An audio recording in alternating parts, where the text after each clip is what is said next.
Assalomu alaykum qadrdon namozxon aka-uka, opa-singillarim. Omonmisizlar?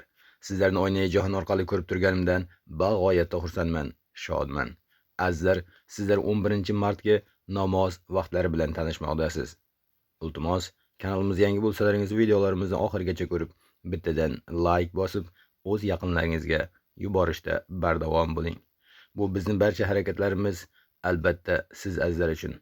Shunday ekan, kamtarona mehnatlarimizni qadrlab, videolarni oxirigacha ko'rib, bizni kuzatishda davom eting. Kommentariyalarınızı barchalaringiz o'qib boryapman. Kommentariy yozayotganlarga va videolarni ko'rayotganlarga assalomu alaykum va alaykum assalom. Barchalaringizga hurmatim cheksiz. Barchamizni tutayotgan ro'zalarimizni Alloh azza va jalla muborak dargohiga qabul aylasin. Barchamizni yaxshi niyatlarimizga o'zi yetkazsin.